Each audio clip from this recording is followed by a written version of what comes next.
my hope will never die.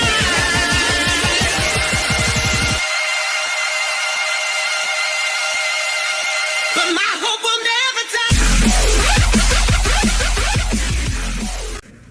Hello again everyone, Matt the Epic here, and today we're going to be playing the Stanley Parable again, and hopefully getting the correct ending.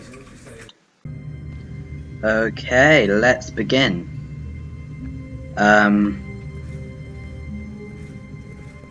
All of his co-workers were gone. What could it mean? Stanley decided to go to the meeting room. Perhaps he had simply missed a memo. Okay. No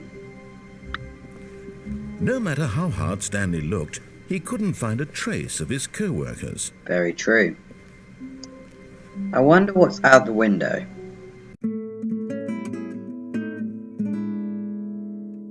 There once was a man named Stanley, who people considered so manly.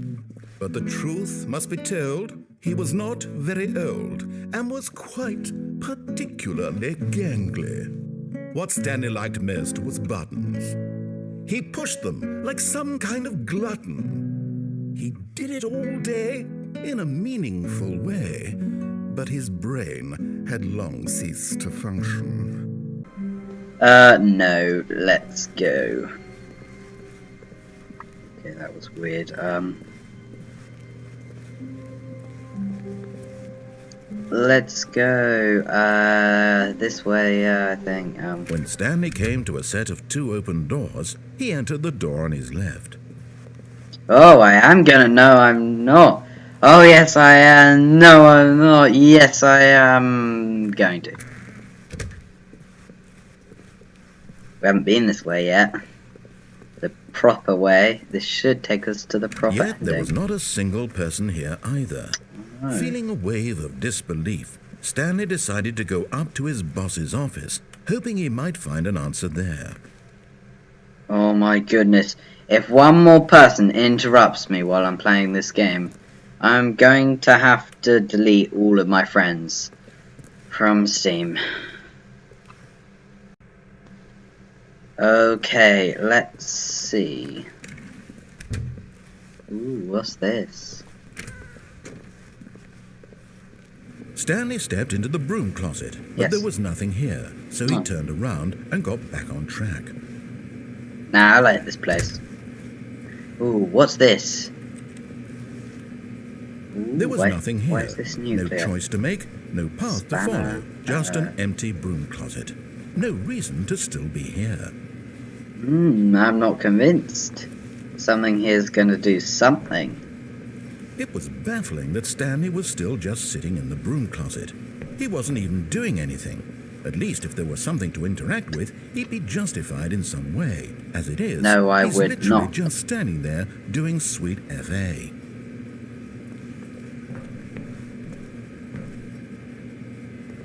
Are you really still in the broom closet? Standing around doing nothing? Why? Please offer me some explanation here. I'm genuinely confused.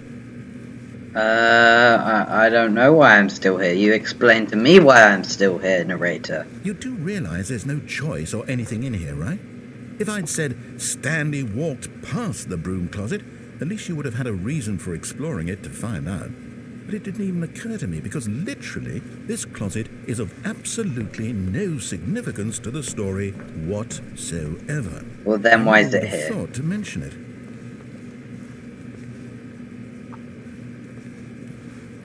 Maybe to you this is somehow its own branching path.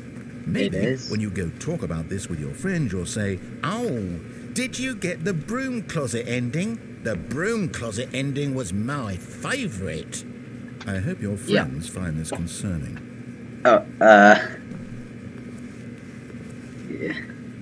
Stanley was fat and ugly and really, really stupid. He What? probably only got the job because of a family connection. That's how stupid he is. Oh. That or with drug money. Also, Oh. Stanley is addicted to drugs and hookers. Okay. Well, I've come to a very definite conclusion about what's going on right now. You're dead. You got to this broom closet, explored it a bit, and were just about to leave because there's nothing here, when a physical malady of some sort shut down your central nervous system and you collapsed on the keyboard. Well, in a situation like this, the responsible thing is to alert someone nearby so as to ensure that your body is taken care of before it begins to decompose. Hello? Anyone who happens to be nearby? The person at this computer is dead. He or she has fallen prey to any number of your countless human physiological vulnerabilities. It's indicative of the long-term sustainability of your species. Please remove their corpse from the area and instruct another human to take their place at the computer, making sure they understand basic first-person video game mechanics and filling them in on the history of narrative tropes in video gaming, so that the irony and insightful commentary of this game is not lost on them. All right, when you've done that, just step out into the hallway. Hello? Hello? I'm the next person. It's me, Gamer XLOL.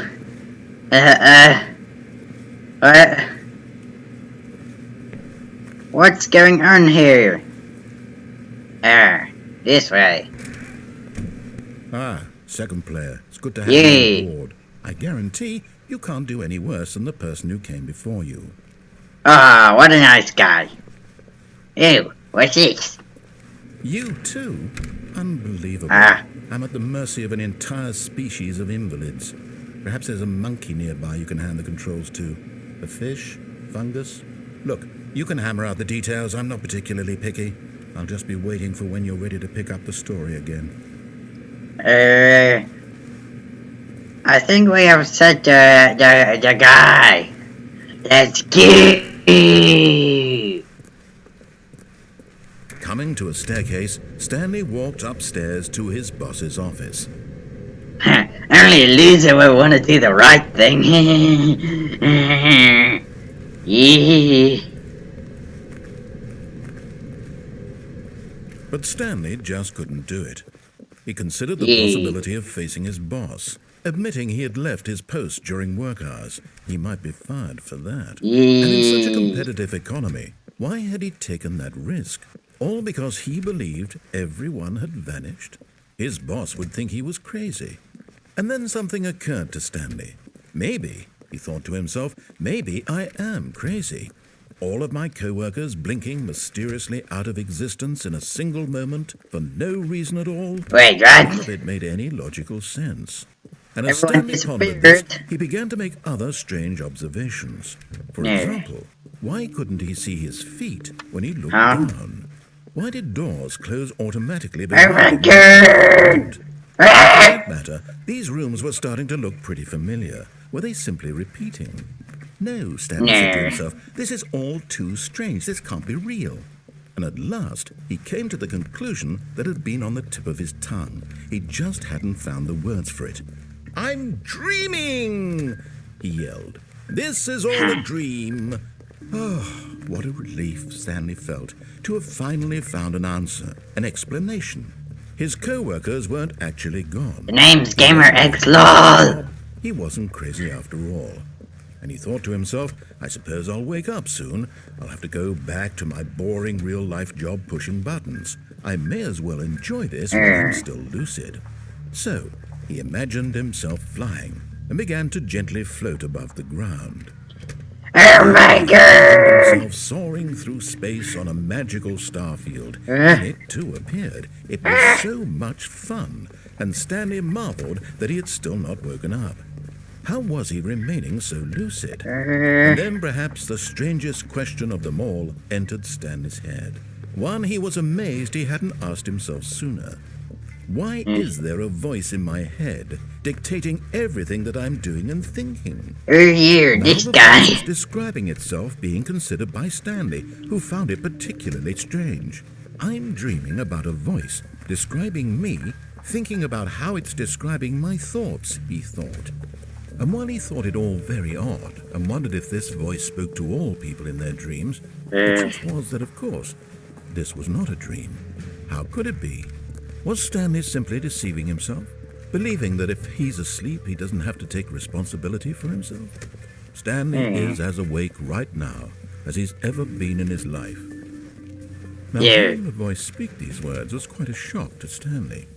After all, he knew for certain, beyond a doubt, that this was in fact a dream. Did the voice not see him float and make the magical stars just a moment ago? How else would the voice explain all that? This voice was a part of himself too. Surely, if he could just... He would prove it. He would prove that he was in control. What's going on? A on? dream.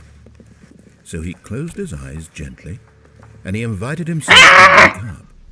He felt the cool weight of the blanket on his skin, the press of the mattress on his back, the fresh air of a world outside this one.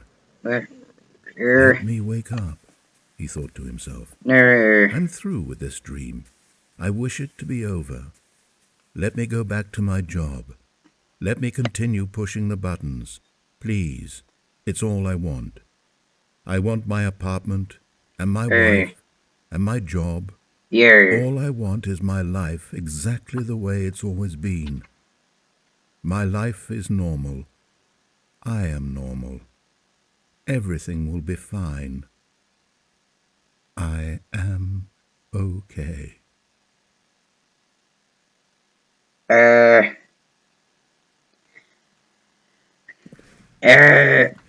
my god, what is going on? Someone wake me up. My name is Stanley. I have a boss. I have an office. I am real. Please, just someone tell me I am real. Oh my I must God. be real. I must be. Can anyone hear my voice? Who am I? Who am I? Oh my god. Went black. Oh no. This is the story of a woman named Mariella. Mariella woke up on a day like any other. She arose, got dressed, gathered her belongings, and walked to her place of work.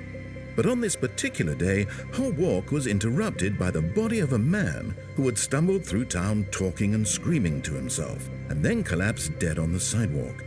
And although she would soon turn to go call for an ambulance, for just a few brief moments she considered the strange man. He was obviously crazy, this much she knew.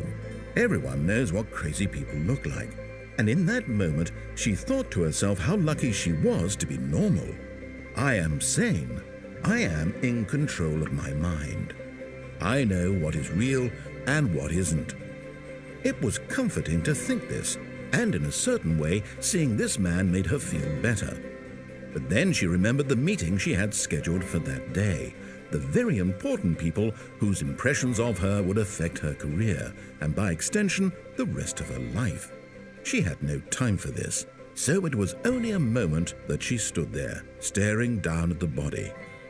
And then she turned and ran.